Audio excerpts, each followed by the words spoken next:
Pen kre kari Amerika dag tagi bitu bombar ban bom ke Iran. Namar kat kum ki kubor laong bala ordar biang presiden ke Amerika udun latrom sa kumba arp arteli ki bitu bombar lanai kita ki stil bombar. Namar day da kita ki bitu bombar bak Amerika kla pendon kam haune ustem bladep ban bom ke nuklear site jongkeri Iran. Bat kat kum ki kubor laong bakari Amerika ka don menta ia kumba kat kendai teli kita ki bitu bombar. Namar naki art huay teli ki balashna la pendon kam da ki sipai sun jongkeri Amerika.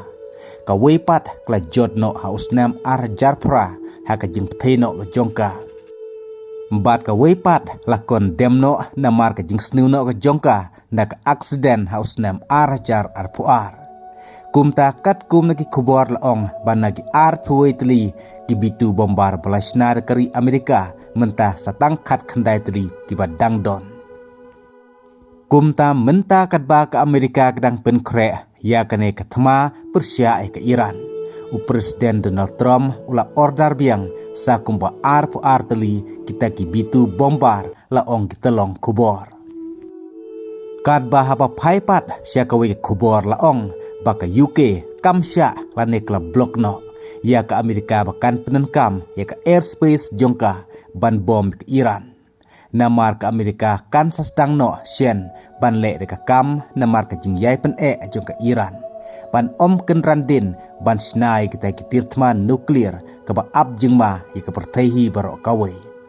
Kad ba ke Iran teriang ke yai pen da ke bakam bakan yai peteng ya ke nuklear program jongka.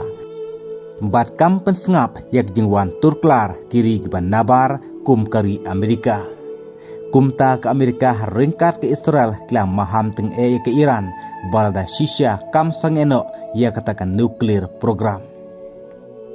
Kumta kane katayu ke Banwan kandai ke jingsedang ya kane ketma Persia ke Iran. Prime Minister jengkeri Israel Benjamin Netanyahu ulak rensyai balada ke Iran katang syupun pai kelai ke Israel.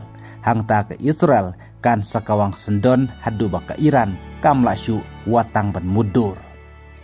Ka Prime Minister jengkeri Itali ka Meloni kelaong baka badon kam menta kadai bangin sengau tikena baka Iran kan sangeno si sendon bandang sna ya kita ki nuklear.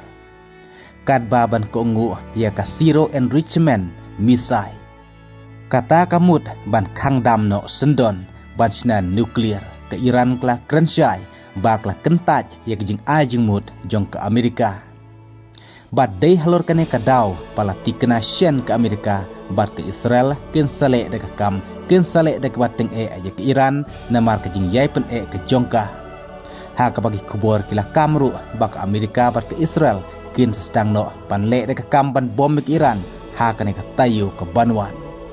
Kad baka Iran ban pensirai keri Amerika kisipai duriu jeng ke Iran harengkat kisipai duriu jeng ke Rusia kela penlong da ke exercise drill hajan badon ka jhatma jeng keri Amerika ka USS Abraham Lincoln bat keri Iran kela mahamru bakala wat ban pengam ya ke USS Abraham Lincoln. Haka baka Iran kelas dangru ban siat dek taki misai ki namding ha Strait of Hormuz ka durio ka pen baka Iran kalak ban target tik ye taki jihad durio. Kum taru ka ke bandangja nang nei syakmat to ngenang api ki wepat ki kubor ki bandangwan ku blai sibut.